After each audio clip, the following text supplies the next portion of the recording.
Estamos de regreso. Gracias por seguir con nosotros y seguimos con más reacciones. Ya nos acompaña el coronel retirado Roberto Díaz Herrera, quien agradezco muchísimo compartir con nosotros estos minutos y más temprano vía telefónica. Don Roberto, usted mencionaba situaciones puntuales. Si hacemos referencia a ese 6 de junio de hace 30 años, cuando usted decide hablar al mundo de lo que consideraba situaciones que estaban haciéndole daño al país y que apuntaban directamente a la figura de Manuel Antonio Noriega. Lo que pasó después todos lo conocemos, Roberto. Decía Napoleón que 5 minutos antes de la hora no era la hora y que 5 minutos después de la hora tampoco era la hora. La hora es la hora. Decía. Y la hora en esos planos donde se está viviendo en un ambiente militar, que hay armas, que hay balas, se ha mostrado, hay que hacerlo con suma inteligencia y cálculo porque había muchas posibilidades de que yo no pudiese estar hoy aquí contigo, Castalia, si no mido cada paso mío. Me gustó siempre leer, entonces uno aprende también de la historia. Panamá estaba encapsulado, por así decir, cuando asume Noriega el poder dentro de una trama que era más allá de Panamá. Hay algo geopolítico. Torrijos lo han desaparecido para mí. Ya no está Carter con todo este movimiento de comprensión de lo que ocurría en Centroamérica, que no todo tiene que ser dictaduras de derecha, etcétera, que hay movimientos de liberación, que El Salvador tiene una casta de cafetaleros que no dejan a ese pueblo, sino que hay analfabetismo, que Somoza ha dejado eso postrado, y Carter y una serie de gente como que él tiene a su lado, Pastor, son gente, yo diría, mucho más inteligentes en la comprensión de esos problemas.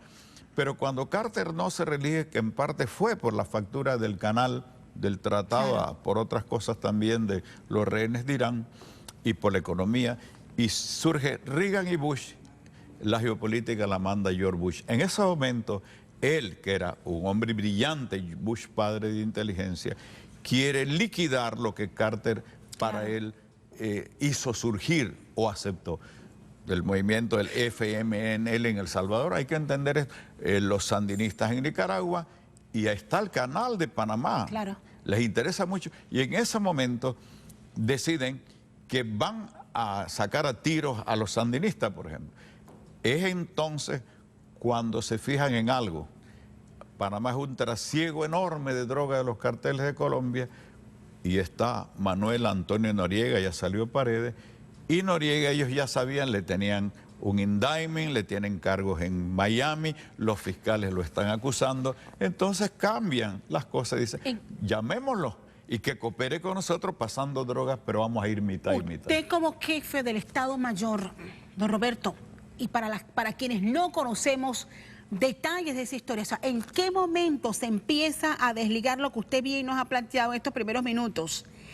Esa inclinación de la revolución, de los grandes líderes que para Estados Unidos en su momento no les convenía y por eso marcaron políticas claramente definidas. ¿En qué momento se desvirtúa todo eso que identificó el periodo de Omar Torrijos de Herrera con,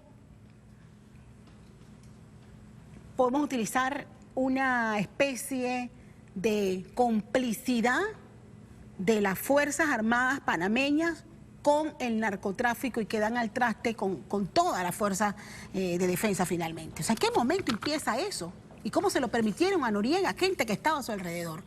Mire, no hay ninguna duda. En el tiempo de Omar Torrijos lo acusaron de narcotráfico.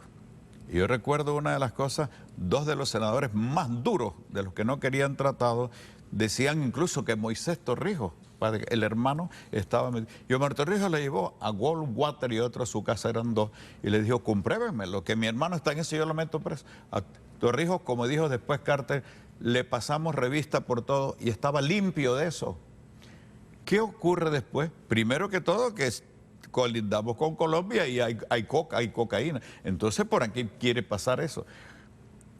A partir de la muerte de Omar Torrijos, ya Noriega desde antes ya se había enlazado con los carteles hay informes anteriores también de Noriega que Torrijos le dijo también a un hombre de allá de Washington que le vino a decir que Noriega estaba metido, ese hombre de él, y le dijo, compruébelo. Y el hombre le dijo, lo que pasa es que lo apadrina la CIA. Entonces le dije, ¿yo cómo hago? Si tú perteneces a un estamento y me dice que este hombre está metido, y tú me dices que otro estamento de ustedes, entonces ¿cómo yo compruebo cuál estamento dice? Etcétera, ¿no? Después de Torrijos, la droga es altamente, rinde mucho beneficio. Hoy estamos aquí atorados de droga también.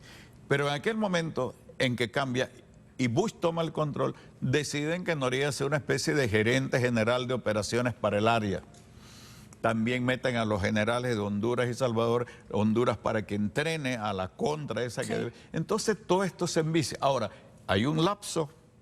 Yo quiero decir esto y muy pero sin saber lo que, o sea, en qué otras cosas andaba Noriega en su momento. Miren, yo nunca fui jefe de Noriega. ¿Usted fue, cómo fue? ¿Cómo? ¿Usted era jefe? Yo era jefe de Estado Mayor, pero estaba en el escalafón debajo de Noriega en ese momento.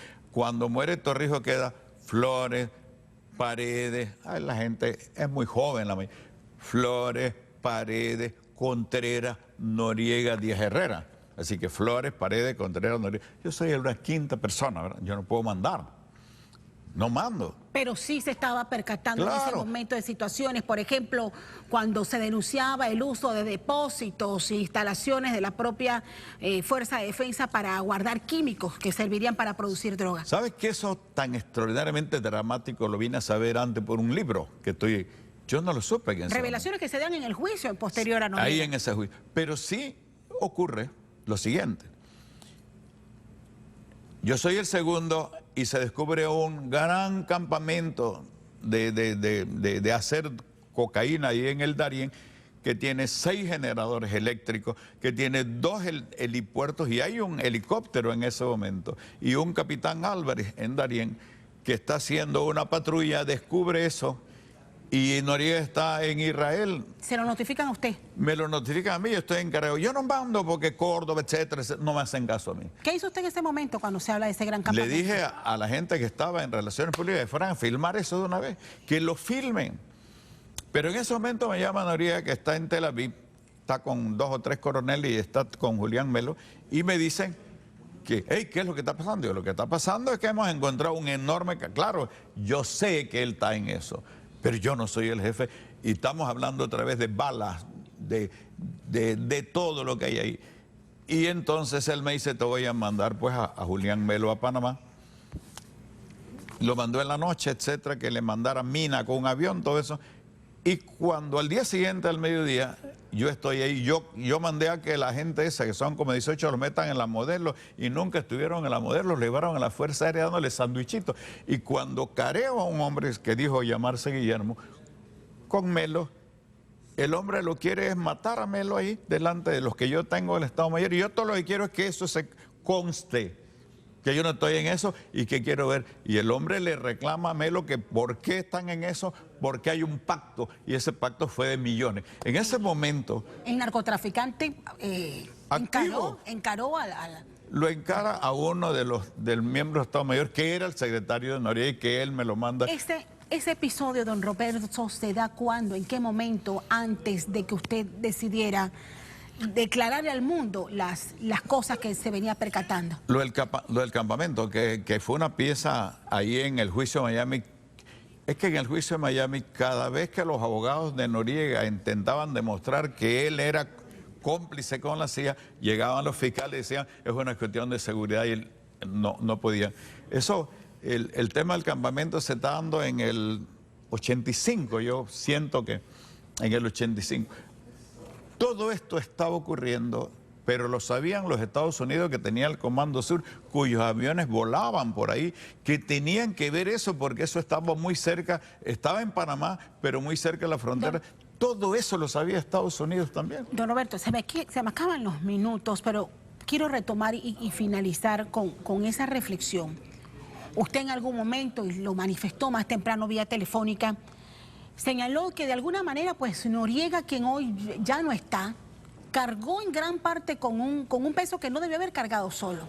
Y no, Solo solamente, y no solamente estamos hablando de la cúpula militar que la acompañó en su momento, sino de las instituciones que en ese momento permitieron que se hiciera lo que se... Había Corte Suprema, había procurador, habían fiscales. En el caso de los 18 hombres narcotraficantes comprobados que tienen semejante cosa, estuvieron aquí. ¿Y por qué el procurador y los fiscales y la Corte Suprema? ¿Por qué?